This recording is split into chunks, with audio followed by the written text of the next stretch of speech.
แล้วศรัทธาญาติโยมทั้งหลายตัวลุงก็พักเบรกไปกำจิบน้ำจุ่มคอมาเตียวไปเตียวมาเนาะหยุดสินหยุดสายมาปะกันจุ่มโมงที่สองสุดท้าย มามาจากันขอบคุณพี่น้องศรัทธาที่มีความสนใจฟังกันไป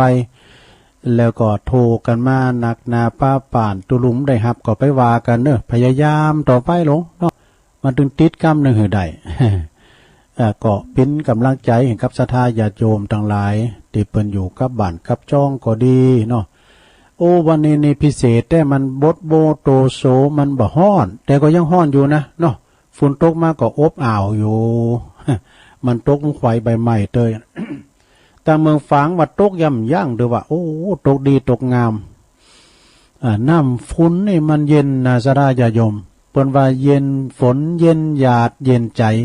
น้ำฝนนี่กันมันตกมานะมันดึงหยังก็งอกก็เงยก็งามหมดอย่าเบย่าก็หามดิ้นออกมานี่นะอันใดก็จุ่มอกจุ่มใจ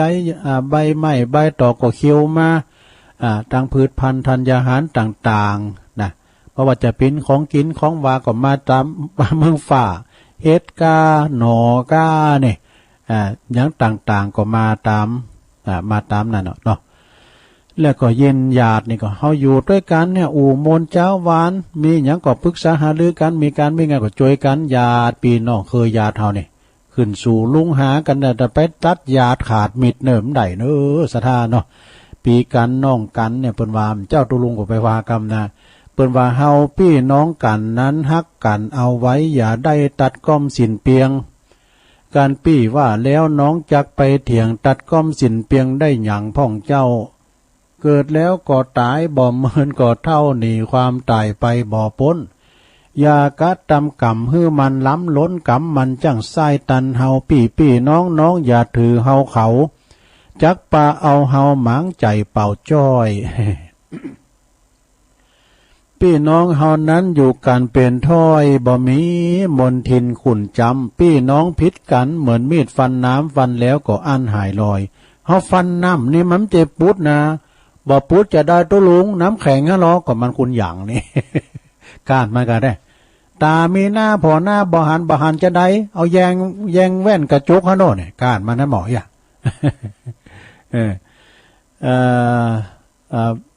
เหมือนมีดฟันน้ำฟันแล้วก็อันหายลอยการว่าน้องผิดนิดผิดหน่อยตัวปี้ก็คอยอภัยโทษฮือยามเจ็บยามเป็นภัยจักมายื้อบ่เหมือนวงเดียวพี่น้องคนอื่นคนไก่เข้ามานั่งสองมีตาพออันดูดายบ่เหมือนพี่น้องช่วยการลวงหลายยามบ่สบายช่วยกันพอเฝ้าพ่องปันแผ่วเงินพ่องปันแผ่วเข้าช่วยกันยุกยาพอไปนี่พี่น้องใกล้กันเฮาหวังไข้ใจยามเจ็บป่วยไข้หิวแรง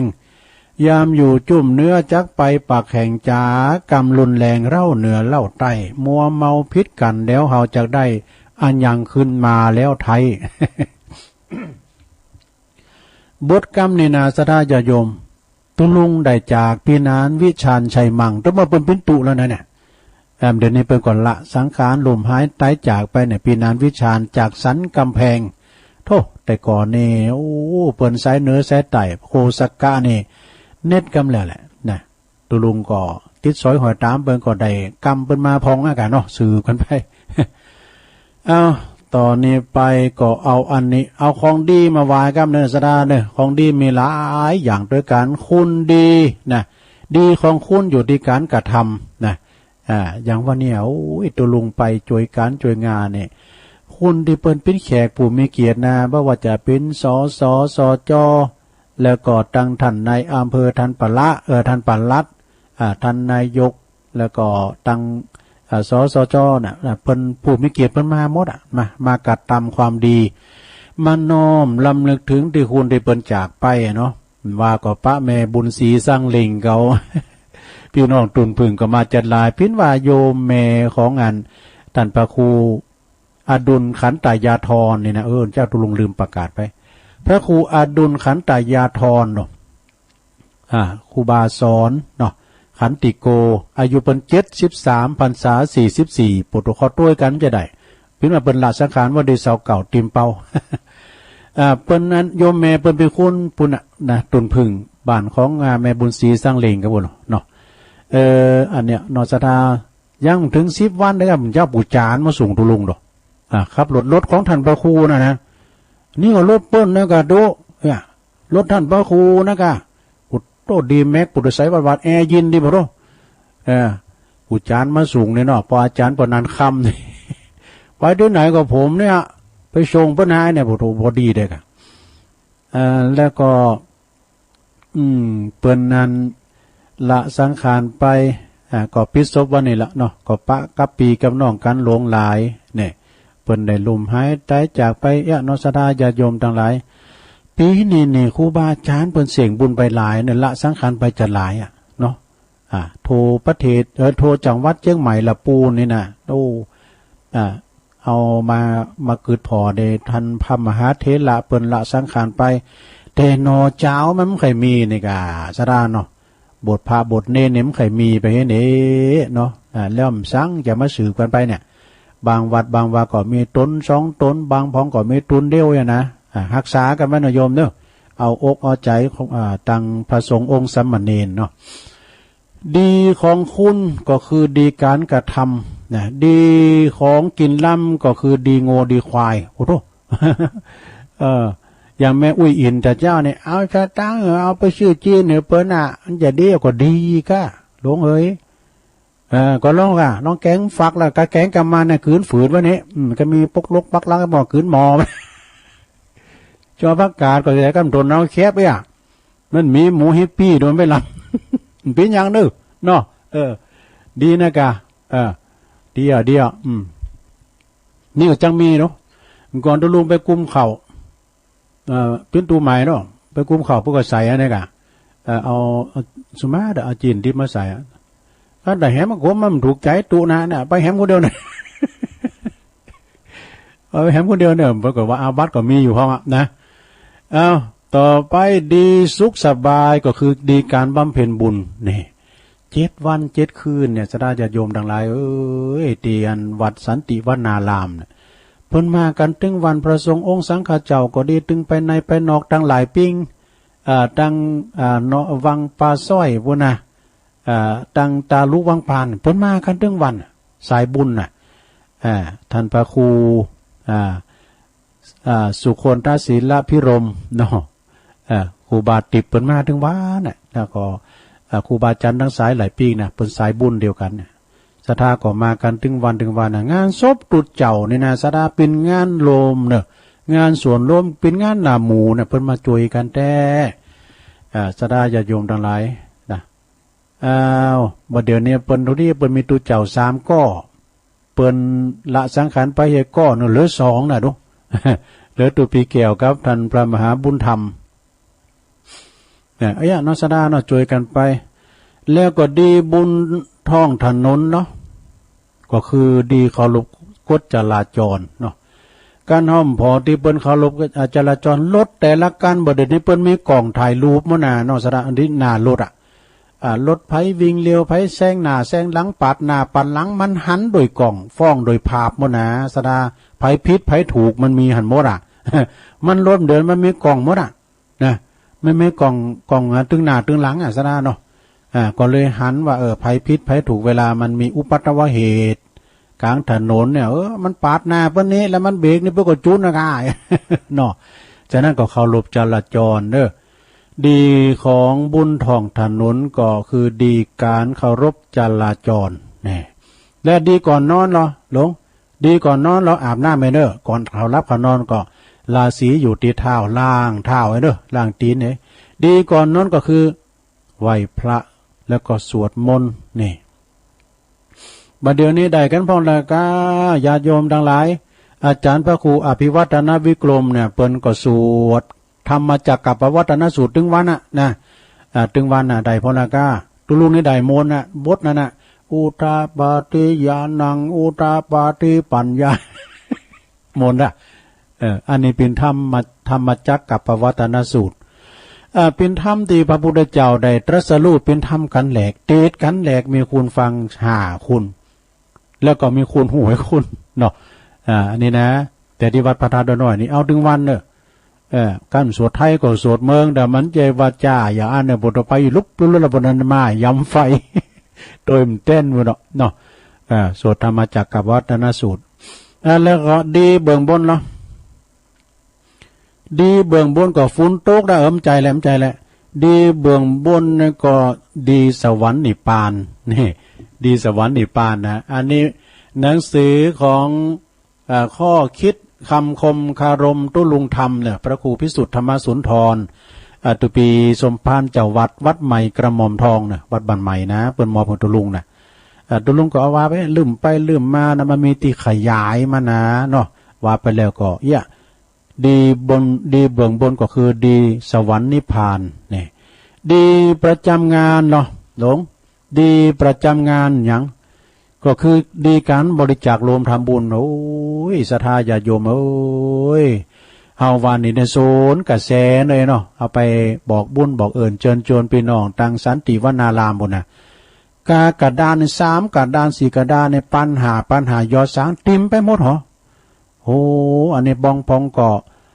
เอา2แก่นนะ2แก่นก็3ปั้นเนี่ยดูแล้วเปิ้นจุยกันเนี่ยกรรมการปบานปหลงสุชาติเขานี่พอลงสุชาติขนาดเปิ้นพี่ปหลงนะเอาไว้ติมไปเลยเปิดห้องตาลเนาะห้องตาลลาบเนี่ยมีในเหมือนกันเนาะตังพี่น้องตังตุนพึ่งตังพี่นั้นเป็กเขาไอเป็กเขาน่ะเปิ้นเอาอันลาบควายไปแล้วก็ดีการบริจาคโอ้ปีนั้นสิงคำยะท่าตุ้มอันนี้เปิ้นก็ไปแจมโดยตุลุงเปิ้นก็เอาของดีมาอันนี้มันเป็นยันกาบเก้าเนี่ยกาบบัวเก้ากาบเลยตุลุงเนี่ยทำบุญ100 บาทก็เอาไปนะปุโรลูก็นี่ปุโรมีตะหือของตึงเต้ามันจะเอาแจกนะถ้าไผรวมบริจาค100ก็เอาไปเฮ้อกำเดียวตุปีอันนี่กะตุปีสุพจน์เนาะวัดแพะไต่เปิ้นก็อันนี้ตุลุงอันนี้ของครูบานายเนาะให้มันดีแผมได้กับมือหน่อยเนี่ยยันครูบาเจ้าศรีวิจัยก็เอาแจกไปเนาะสราญาโยม เป็นการที่ว่าเป็นของสมนาคุณ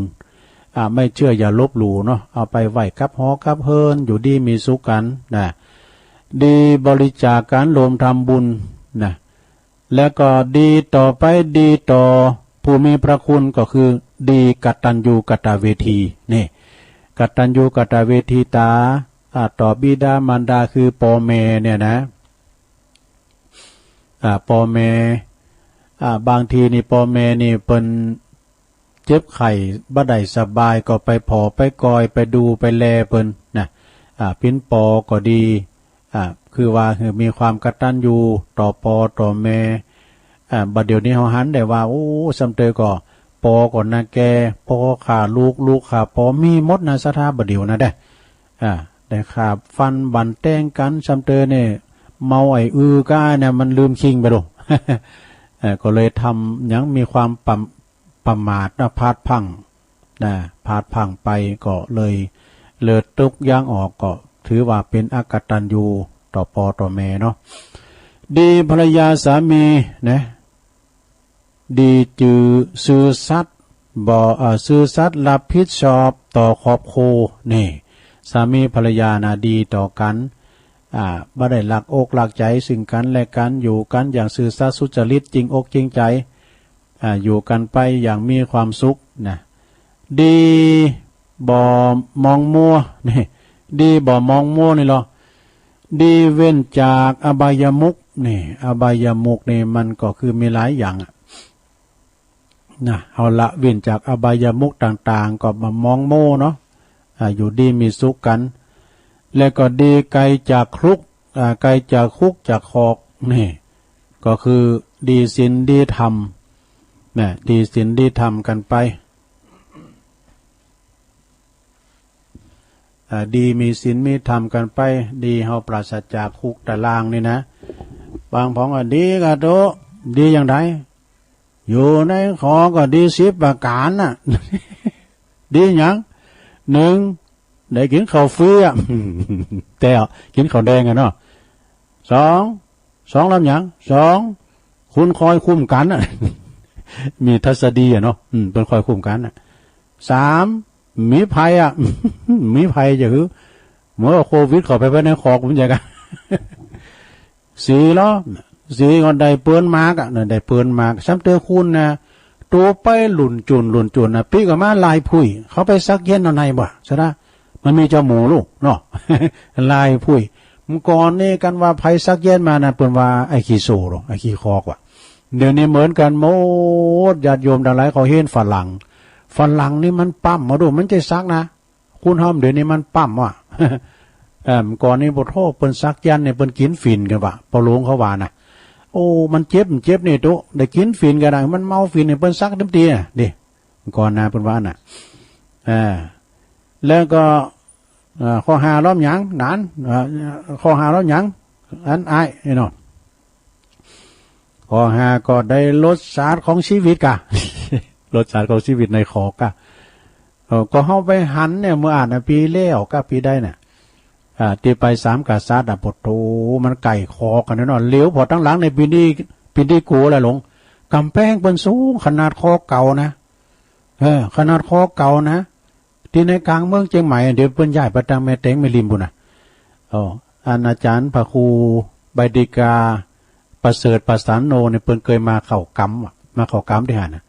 นางภาวนาและปุตุมาอยู่บุญตักตาแดงปึงหลึงว่ายังตุพินว่าหนูโตแต่ด้วยว่ามาแล้วตั้งยังตายยังมานั่งที่เปิ้นนั้นภาวนาว่าหลวงพอในตาแดงปึงหลึงเป็นหนูปลุกตัวจะใหญ่ เนาะก็คุ้นตายอยู่หันไม่ขี่คุ้นน้ำเลยลงนะในคอกันนะตายในคอก็มีนะแล้วก็ลักแดนประหารก็มีหันว่ะเนี่ยอาจารย์ประเสริฐประสานโนเราตุลุงฟังนะ ขอเปิ้นสูงไปพาดหน้าไข่เข่านะลงเด้อข้อที่7ข้อที่6เนี่ยอันนี้ในคลองนะข้อที่6หยังได้สติกาคิดกับเด้อกับโตเนี่ยก็อยู่ในคลองในคิดกับเด้อกับโตเนี่ยอย่าเปิ้นว่าน่ะการเฮาไปโฮงยาในปุดตู้ไปหันคุณไข่มีสายสุกหูดังก้าสุกป่าไก่น่ะเฮาจะนึกถึงสุขภาพผ่อนโหเฮานี่ปินบุญเนอเตียวใดไปปินดุ่มบ่ได้มีปินพยาธิกึดถึงทันทีนะเฮาโอ้ปินบุญเฮาแล้วติ้มเจ็บปินอยู่ห้องยาน่ะเนาะการไปหันใส่อันคอกน่ะเปิ้นใส่ต้วนมาดูใส่โซมาดาหลงมันจะนึกถึงอิสระภาพเดี๋ยวเฮาเตียวใดไปไหนก็ได้หมดอันนี้เปิ้นเหมือนอย่างนกมีโอกาสได้บินเนี่ยเนาะเนาะลำมาแล้วถึงไหนข้อที่7แล้วมีวิชาติดโตอย่างจะมีอาชีพติดโต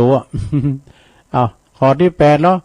ได้รักษาศีลอยู่ในคอกนี่เปิ้นมีตุเจ้าไปเตะธรรมแล้วก็ไปปันศีลนะญาติโยมในคอกนะแล้วก็เปิ้นถ้ามีกังบังว่าจะดีนะคนเดียวมันคุ้มดีคุ้มไล่มาระวังในตัวปีเนอะในแดนนั่นเนี่ยนะเนาะแดนต่างๆนะรักษาศีลแล้วก็ข้อที่9ได้ฟังธรรมะตัวเองเนี่ยได้ฟังธรรมะโดยฟังหัวเปิ้นก็ไปเตดฟังข้อที่10สุดท้ายได้พัฒนาสังคมนี่ซ้ำเตอเปิ้นไก่ออกคอกนะเปิ้นว่าเป็นนักโทษดีเด่นนะญาติโยมเปิ้นจะออกมาทางนอกนี่เอาไปพัฒนาตีหันตีหนีก้าอีนะเปิ้นไก่จะออกแล้วโลกเปิ้นไก่จะป้นโตดล่ะแต่บางคนเนี่ยญาติโยมบางคนยังลบหนีโอ้ไปเข่าคอกถ้าหมายเปิ้นเริ่มต้นได้หมายดูก็มาเยี่ยมอดเอาวันนั้นน่ะเนาะก็พอจะได้ออกเล่ามารอเป็นนักโทษดีเด่นน่ะเปิ้นเอาไปพัฒนาตีหันตีหนีนะสถานที่ต่างๆเนี่ยขึ้นหล่อมแหลมหนีอยู่แต่เปิ้นย้ำใดก็โอ้เพิ่มน้ำ2เตาเนาะอันนี้ก็เราสู่กันฟังนะสดาญาติโยมทั้งหลายเจ้าก็ขอบคุณพี่น้องขอบคุณแม่อมรทาดอยคังเนาะเปิ้นก็โทรมาเป็นสายแหลกเนาะโทนไหวก่อนแล้วก็ข้อที่2แม่อุ้ยอินแม่สาบเสมิงอายุ80ปีแล้วนะอุ้ยอินนะอุ้ยอินสบายดีแล้วเนาะซื้ออาหารการครบชั้นหือพระเนนิมปินอย่างนั้นลงเนอะพักไม่ใส่คือจีนแห่งปลาแห่งยังก็ได้หมดนะจีนดิบก็ได้ ข้อที่3แม่กันธนี ดุ้งลายหน้านี่เป็นอยู่ปุ่นเนอะอยู่เว้งป่าเป่าปุ่นนะแม่กันธนีก็ป้ากันวันนั้นก็ป้ากันเปิ้นเอาน้ำสุ่มน้ำหวานก็มากูปีเปิ้นมากูปีเปิ้นก็มาจอยกูปีขอบคุณแม่กันธนีเด้อแล้วก็สายที่สี่ก็ปน้อยบุญปันมโนครเสาหินฟางอันนี้เป็นผุนนำบุญแม่ต่างงานเมืองฝางด้วยเนาะขอบคุณปน้อยเนอะแล้วก็สายที่ห้าก็แม่สีทรน้องบัวชัยปาการเนาะแล้วก็สายที่หกก็แม่ก้อยสุพรรณจากสารพีสุดท้ายเจ้านะก็มีแม่พันป่าบงเวงเนอะฝนตกเนอะตะลุงนะโอ้ดีใจด้วยเนอะที่มีฝากมีฝนตกลงมาเนาะรอบที่สองอันนี้จะเปิดสายแล้วลงเนอะเปิดสายแล้วใครจะโทรมาทักทายเนาะก็โทรมาได้ที่เบอร์โทรศัพท์0899556506เมื่อคำยามคืนไปฟังรับเจ้ารับจีเนอวันนี้ก็ไปฟังฟังรายการพระอาจารย์เน้นหลักธรรมะของชุมชนฟังธรรมะเพื่อชุมชนเอาสายต่อไปเจริญปอน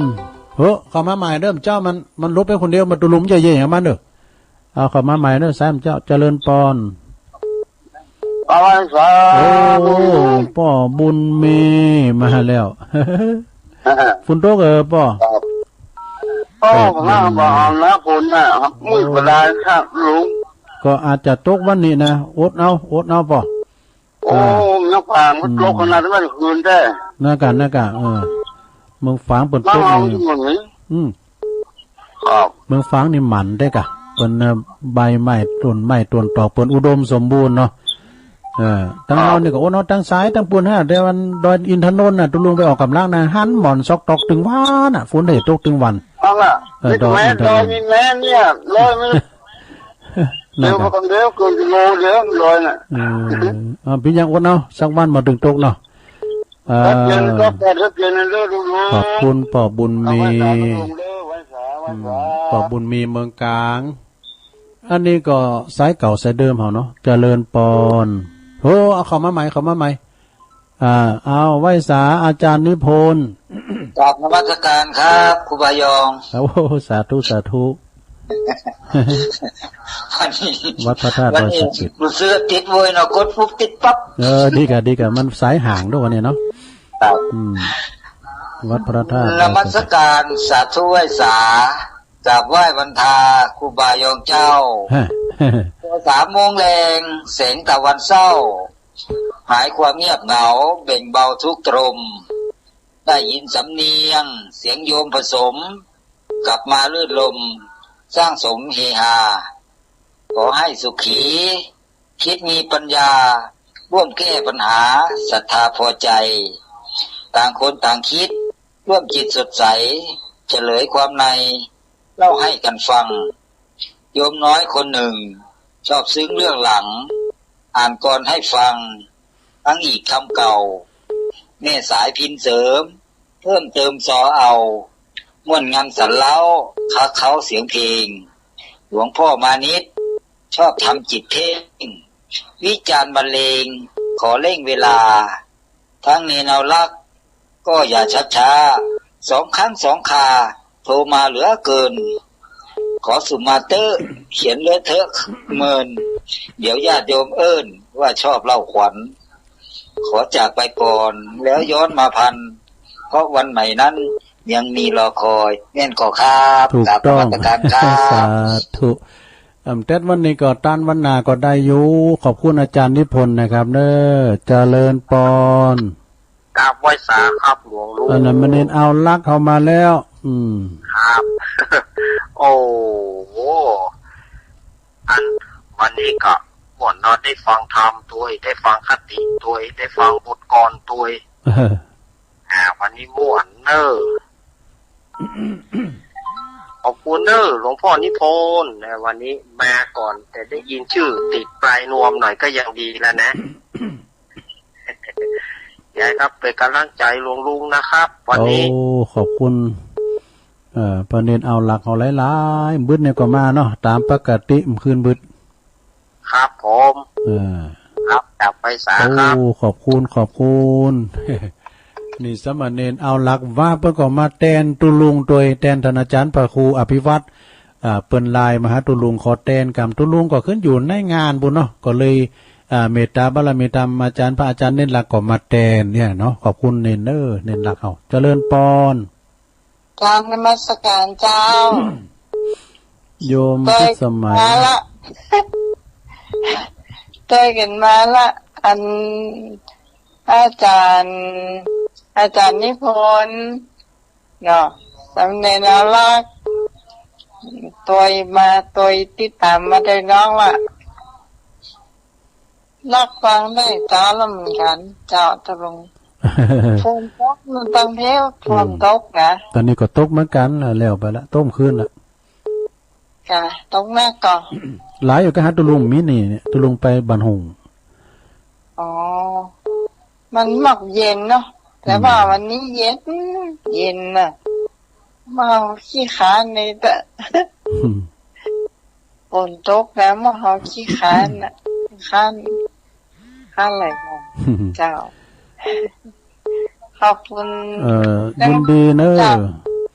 โยมพิสมัยดอนตันแม่ริมเจ้าของรายการพ่อครูพาไปไหนพ่อตามาแล้ว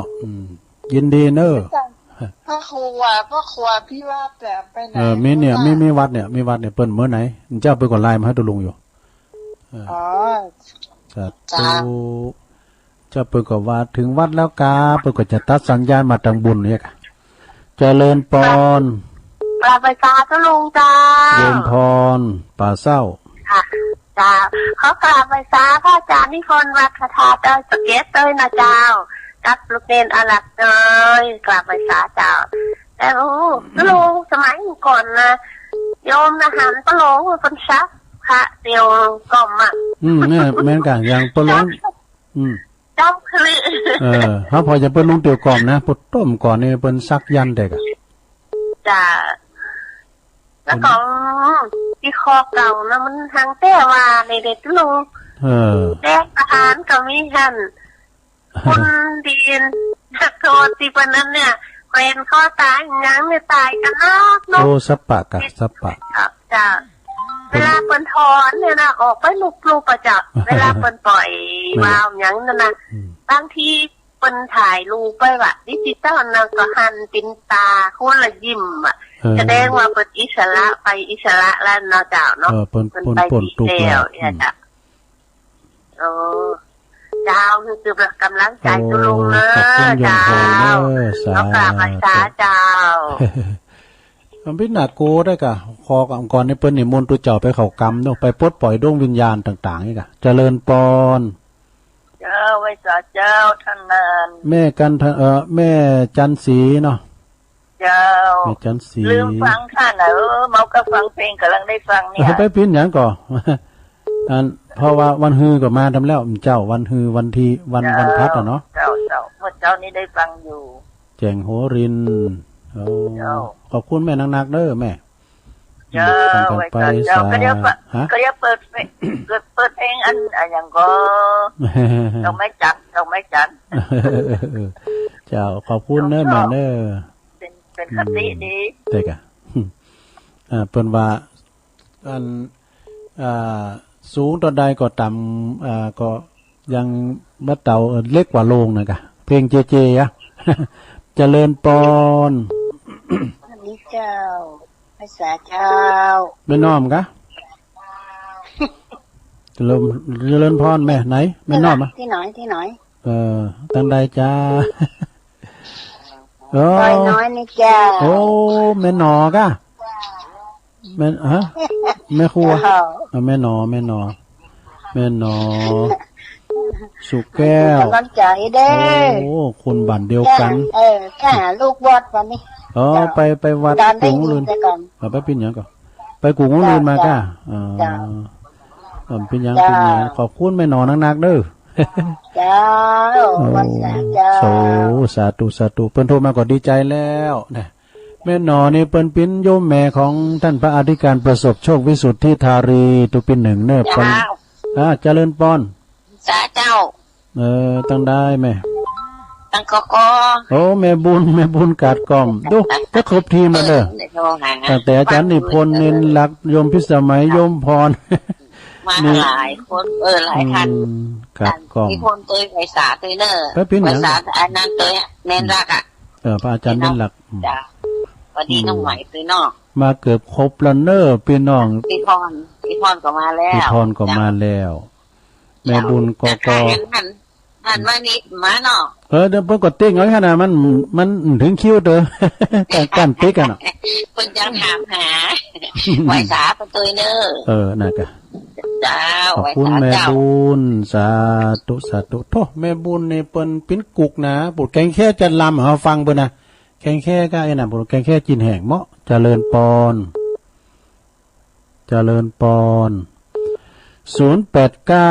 9556506เจ้าก็ไปฉันน่ะปุดทุกแกงข้าวโคแกงแค่ข้าวโคลำหรอปุตเมาะเตียนวัดสันติวนารามเจริญปอนโยมติดแล้วนะแม่นานออกมัดตัวนี้ออกตัวจ้าไปหน่อยมันโทรศัพท์เครื่องใหม่อ่ะเหมือนโทรศัพท์เครื่องเก่าคุณลุงอันนี้เพื่อนเอามาถวายทำไมเพราะว่ามันอันนี้เขาเคยมือมันเหมือนเครื่องเก่ามันวนอยู่ขนาดตัวลุงเนาะครับเมื่อกี้ก็ได้ยินเสียงอาจารย์นิพนธ์นั่นนะเขาโทรมาแล้วของกำลังใจกันเนาะแต่ถึงไผ่ก็จำนึกถึงดูลุงนะมันมาเสร็จวันนี้เป็นการวันนอดลุงเนาะสมบูรณ์มากที่ได้ฟังทุกแผนถูกในวันพูดนอดลุงเนาะเสียงเบาไปเนอะหลวงพ่อผัดเสียงเบามันฮะเสียงเบาเสียงเบาโทรศัพท์ก็เนี่ยเสียงเบาหมดลุงเอาปันผมไปแล้ว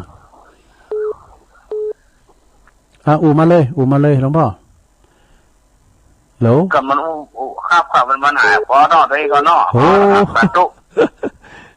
เสียงเบาหน่อยนะหลวงเด้อเดี๋ยวมาใหม่เอาเครื่องเก่านะเสียงดังปล่อยดีบ่เจริญปอนพระเจ้าจุลุงแม่นางโอนเจ้าแม่นางโอนลองกองเขาเดี๋ยวเป็นกำลังใจจุลุงเลยลองกองเขาสันกำแพงเนาะยินดีเนอะแม่นางโอนเนอะสาธุหลวงพ่อเปิ้นลินลายด้วยนะหลวงพ่อมานิดแล้วมันเสียงเบาไปได้กะเจริญปอน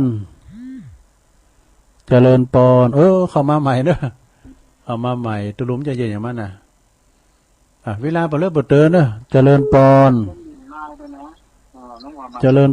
ติดแล้วเหรอว่าสาเจ้ายมอยู่ตั้งใดแม่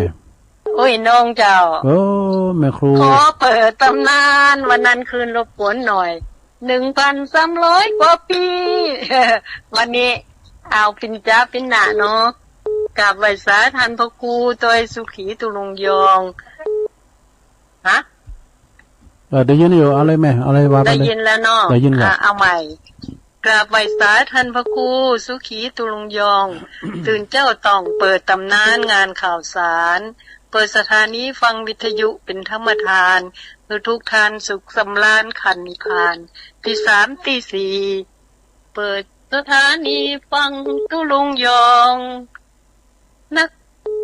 เทศเสียงทองชื่อเสียงดังก้องทั่วฟ้าธานี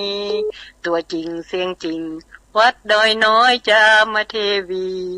ต้อนรับญาติโยมที่มีจิตศรัทธามาร่วมสร้างบุญวันนั้นตั้งเก้าจะเปิดตำนานเมื่อเจ้าไม่ได้สายสุดท้ายก็เลยจบรายการไปตุลุงคือกำลังใจตุลุงในการคือนะลูกเตอแม่หมอนไม่เต้าลูกเจ้าไหวพระฟังธรรมะประจำวันนั่งฟังนอนฟันรับไปกว่าใดบ่าย 3ว่าไป 104.5 คืนวัดคืนฝ่ายหินวัฒนธรรมฝ่ายหินตื่นย่ำเจ้ายิ้มแย้มแจ่มใสปิ้นเริงจิตใจอยู่สุขใดป่วยกายปิ้นตุกจงสนุกคิดใดที่ใจเรื่องของชีวิตเป็นอนิจจังทุกขังอนัตตาลูกกันอยู่แล้วบ้านเมืองวิกฤตทั้งภัยโควิดทั้งภัยธรรมชาติทั้งจากอากาศมลพิษ PM 2.5 มนุษย์มรณา ชาวพาราโศกเศร้าทรมานเมื่อก่อนบรรพบุรุษจุดยองย้ายถิ่นด้วยไข้ทรพิษปิดชีผู้คนสู่บ้านซบท่าคนเมืองมรณาคนยองตกมาสั่งบ้านซ่อมเมืองโลกไล่พรมแดนแห่แหนแอวกัน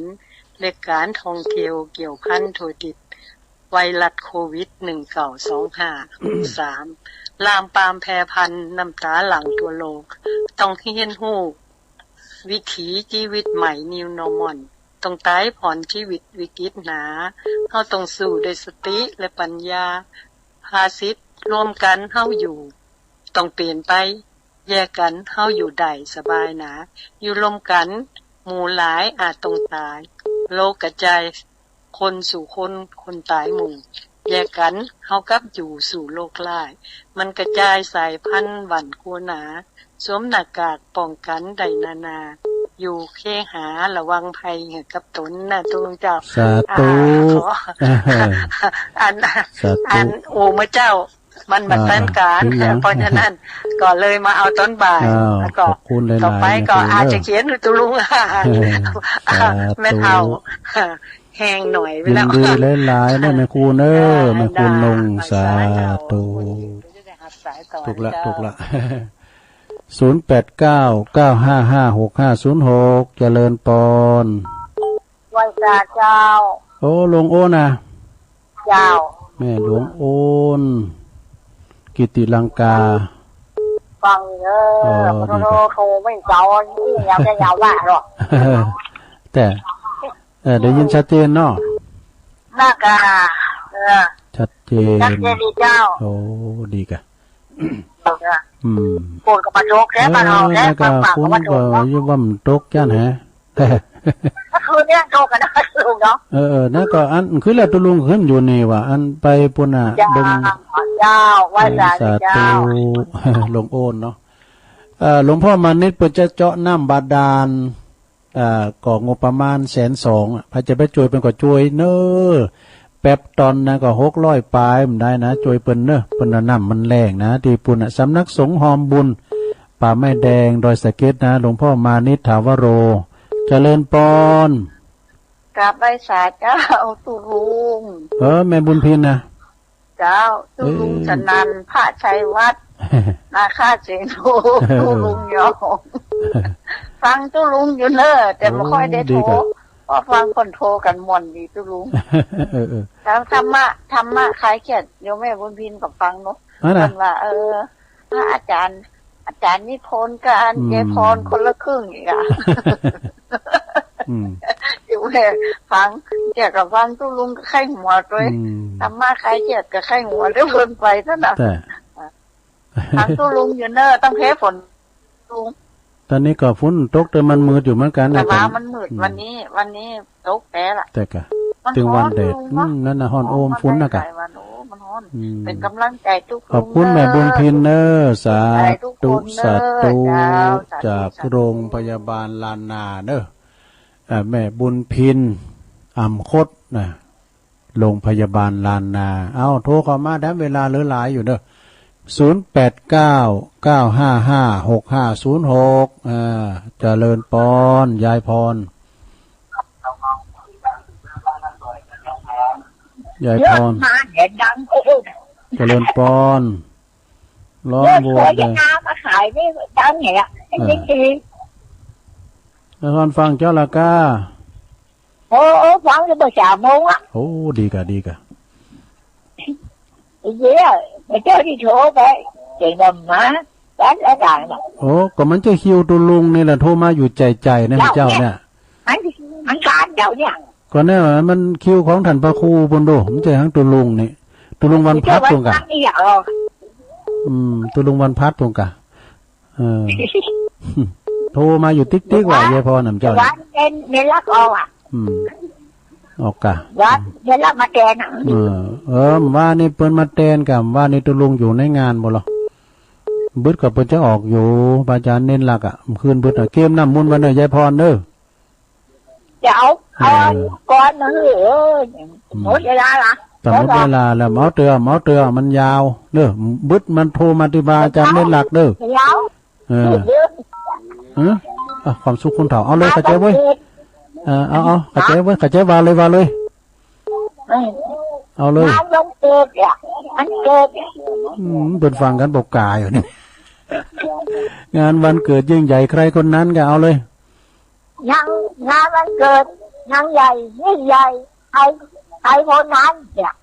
จะร้องกันในกลุ่มผู้ลุ่มหลงรถราบยศฉันเฉินเธอท่านองค์วันเกิดชงขึ้นคิดสั้นเรื่องบรรกาย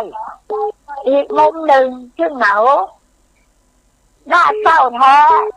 หญิงแก่ๆนั่งเหงาหวายใครคอยหายวันนี้เป็นวันตายวันอันตราย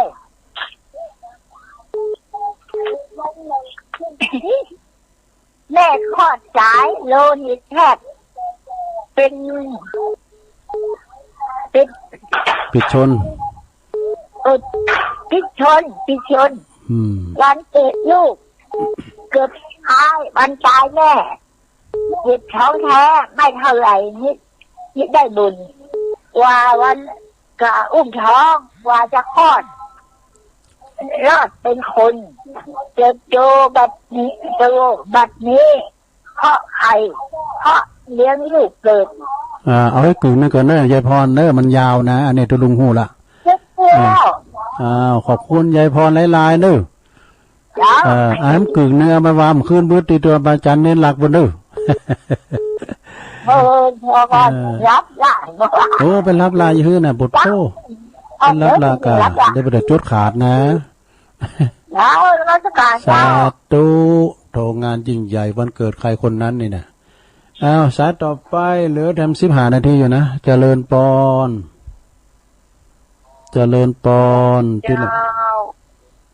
สวัสดีเจ้าแม่นอมะโหลได้เจ้าต้องได้จ้าแม่รายงานโตอันนี้ไม่พันอังคลักษ์เจ้าแม่พันเนาะแม่พันอยู่บ้านอังคลักษ์อะเจ้าแม่พันอยู่บ้านโทรมาเจ้ามันมาตีเจ้านั่นแหละอังคลักษ์เนาะอังคลักษ์จอมต้องเนี่ยแม่เนาะเจ้าที่ตะใต้วัดห้วยตงชาหากะหิมสถานีหากะหิมสถานีโอ้แม่ฟังตลอดอะฟังตุลุงแต่ปตอโอปตอนเจ้าเต้นแล้วเราก็นี่เต้นแล้วแม่ฟังก็มนเนาะมันเจ้าเราจังฟังเจ้าเจ้ากับป้าแม่เหลวใจนะเจ้านั่นเจ้ากับป้าแม่เหลวเขาแม่บัวคลี่ปอทันนัดเขาเนี่ยพี่น้องตังอันโขงเป้าอ่ะเปิดเอาโขงตันโอ้ขอมาใหม่เด้อขอมาใหม่ลุงใจอย่างมันนะ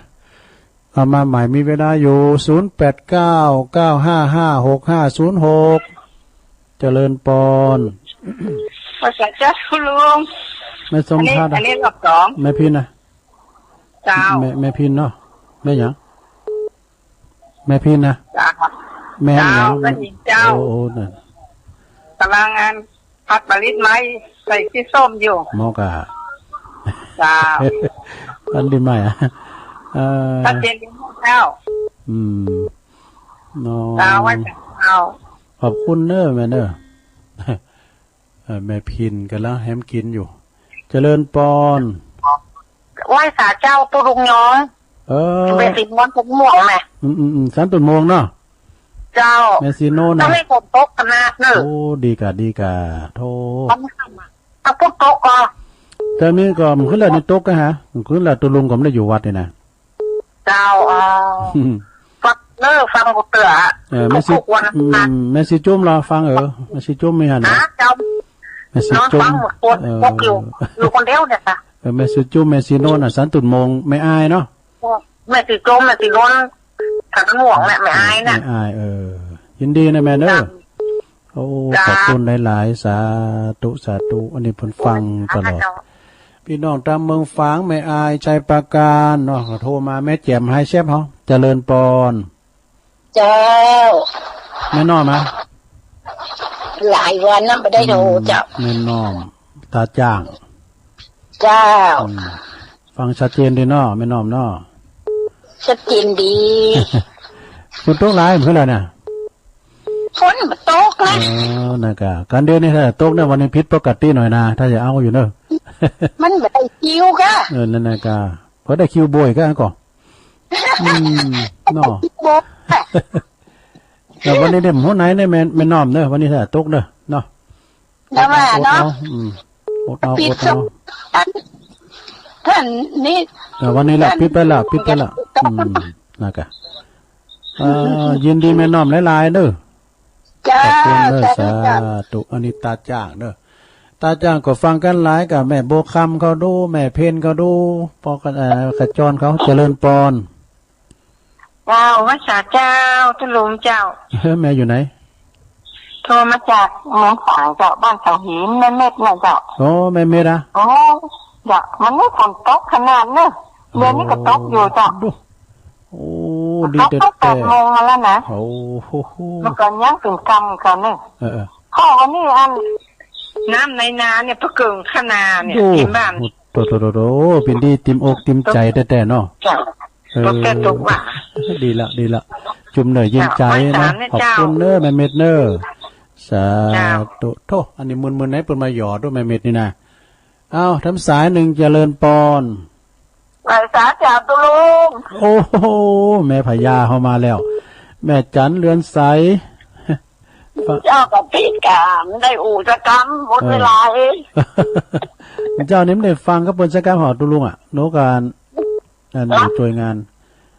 แม่จันเรือนใสงานผู้หญิงนะแต่การอันนี้ก็เมฆตุลุงน่าการตั้งนี่ก็อันนั้นเนี่ยมันก็ป้อนหลายนะแต่การก็เมียมันตกไหลหาแล้วลูกได้นะมีฝนผู้ไหนเนี่ยวันนี้นะแม่วันนี้พิษปกติฟังหลอกไหลหลอกอะไรมันฟังมันไหลตื่นลงไปอ่ะโอ้มันอยู่มันฟังวันนี้ฝนอ่ะมันรู้หลอกมาตั้งดอยหล่อฟังเขาบอกเราไม่หลอกนะแต่กะปนหน่อยบุญปั้นเขาเนี่ยถือศีลบุญพญาอินจ้ะตกดีล่ำเด้อก็ยินดีก็เปิดตัวนะเนาะแม่เนาะมันตกก็ดีก็เปิดอ่ะตกทั้งห้าก็ตกทั้งเปิดก็ยังดีอยู่ดีแล้วมันแรงโทกันอ่ะโอ้โหน้ำไหลมานั่นกับโอ้โหปิ้งหนูทางเมืองฝางบนมาหนิมดอ่ะน้ำในขาในปิ้งไหลลงมาก็ยังดีอยู่ปูนทิ้งโชงบัดต่อเนืองผู้ไหนวันนี้นะแม่เนอะตกลงมานั้นใหญ่ยิ้มน้ำอ้าได้กับอินดูบนให้เหมาะได้ชัดเจนนี่เนอะตุลุงคุณแม่จันหลายๆเนอะเวงตาการเนาะสาธุนี่เวงตาการเนอะแม่จันเรือนใสเอาแล้วบ่เต้าอีก่อนเนาะสถานเนาะไผที่มันเต้าแท่นก็สุมาตัวเนอะสุมาตัวบุญมาหยุ่นเดี๋ยวสุดท้ายเจริญปอนเจ้าตุลุงฟังอยู่เนอะโอ้พี่น้องแม่แจ่มมาแล้วเจ้าแม่ขันแก้วมาแล้วเจ้าแม่ขันแก้วโปรโตมารอบสุดท้ายปิดท้ายรายการเด้อเนอะเจ้าฟังตุลุงตลอดเลยล่ะโอ้ดีกันนี่ก็โต้งหาอยู่เนี่ยเฮาว่าแม่ขันแก้วทั้ง3ยิ้มโทรมากันวันนี้มาแล้วมาปิดท้ายลูกหล่าโคหอมฝนตกหลายแม่แจ่มมาแม่ฝนตกหลายเนาะฝนตกเจ้าคืมดีกะคือวันนี้หัวไหนเนี่ยมันตกหลายวันแล้วคืมมันตกหลายเต๋อแล้วลูกตอนนี้ในกาตอนนี้มันถ้าเอาวันเนี้ยนี่คืมมาเด็กๆขอบคุณแม่แจ่มเนอะแม่ขันแก้วเนอะแม่เนอะเจ้าโอ้แม่ขันแก้วเป็นอยู่แม่แจ่มแม่จ้างเครื่องบนเนาะแค่เครื่องบนถ้าว่าก็มีโควิดอย่างแม่จะไปแอวที่วัดของตุลุงเพราะว่าเขามันชีวิตหายก่อนเนาะแต่ป่ะมันชีวิตหายมาจะบอกโควิดหายก่อนเนาะดูตากันให้ค่อยก่อนเนาะโควิดหายจะไปหาแม่ขันแก้วสาธุเนออันนี้แม่ขันแก้วเปิดอารมณ์ดีเปิดโทษติดแล้วนะขอบคุณแม่ขันแก้วเจริญปอนตุลุงเขาหยุดที่การทำสายเกินเนื่อจะโทนสายรอบ2ก็มีพ่อบุญมีเมืองกลางนี่จอมตองข้อสายที่เก่าอาจารย์นิพนธ์วัดพระธาตุดอยสะเก็ดเพิ่นก็มาเล่าก่อนนะสายที่10ก่อนพระอาจารย์เน้นหลักวัดสันเมืองเนอะ บึดเปิ้นก็จะมาออกรายการถาฟังเด้อเปิ้นจะมาสวดมนต์สวดทยายมนต์ในคืนนี้นะสายที่11ก็โยมพิสมัยดอนตันแม่ริมเด้อโยมพิสมัยเจ้าของรายการธรรมะคลายเครียดแล้วก็โยมพรตามมาโดยป่าเสาอุโมงค์เน้อสายที่13ก็แม่จันศรีแจงโหรินสายที่14ก็แม่นอเน้อแม่นอสุแก้วบ้านโดยน้อยเนี่ยศรัทธาบ้านเดียวกันเปิ้นก็มาโทรมาก็เป็นสายที่14 15ก็แม่บุญกาดกอมเน้อแม่บุญเป็นกุกทำอาหารลำสายที่16ก็หลวงพ่อมานิถาวโรโอ้หลวงพ่อมานิก็อู้ให้หน่อยเดียวสายเปิ้นเบาไปหน่อยนึงนะเล็งเคิงนิดหน่อยเนี่ยพอหลวงพ่อเด้อเล็งเคิงนิดหน่อยมันมีตีเลงเนาะจากสำนักสงฆ์หอมบุญป่าไม้แดงสายที่17ก็แม่นางอ้วนนะบ้านร่องกองเข่าสันกำแพงสายที่18ก็แม่อุ้ยนงเนอะแม่คูณนงนะอันนี้ก็เพิ่นก็มาเล่าข่าวสายที่19ก็แม่อ้วนกิติลังกาเนอะสันขวางด้อยหล่อสายที่10สายที่20แม่บุญพินโรงพยาบาลลานนาเนอะสายที่21ก็ยายพรร้องวัวแดงสันกำแพงเชียงใหม่สายที่22ก็แม่พันอยู่อังคลักษ์เนี่ยเด้อหิมสถานีนี่นะอยู่ที่จอมต้องเนี่ยแม่พันโทรมาแฮมสายที่23ก็แม่พินบ้านปลาแดดปุตตุกันลังพัดมลินะมลิดใหม่สายที่24ก็แม่สีนวลสันตุนโมงแม่อายเนอะสายที่25ก็แม่น้อมตาจ้างเวงป่าเวงน้องหล่องสายที่26ก็แม่เม็ดเด้อแม่เม็ดเสาหินฝางสายที่27ก็แม่จันเรือนใสเด้อแม่จันสายสุดท้ายสายที่28ก็แม่ขันแก้วแม่แจ่มเด้อแม่ขันแก้วอยู่ช่างเครื่องแม่แจ่มตุลุงก่อนได้บริหารเวลามาก็พอสมควรเวลาเนาะขอบคุณครูเสียงครูสายนะลงเด้อไผมจ้ำเต้นก็วันใหม่ก็โทรมาแถมเนาะแต่ไว้ตาเวลาเหอะนะมันจะว่าได้ล็อกหยังไผนั่นก็โทรมาแถมใหม่เนาะบึ้ก็โทรมาที่พระอาจารย์เน้นหลักแถมตุลุงนำรายการจากลาศรัทธาไปก่อนเน้ออยู่ดีมีสุขขอบคุณครูเสียงครูสายขอบคุณตังสถานีกูคืนด้วยเน้ออยู่ดีมีสุขเหมือนกันจุโคนจุตันจัตตารุธรรมาวทันติอายุวันโนสุขัง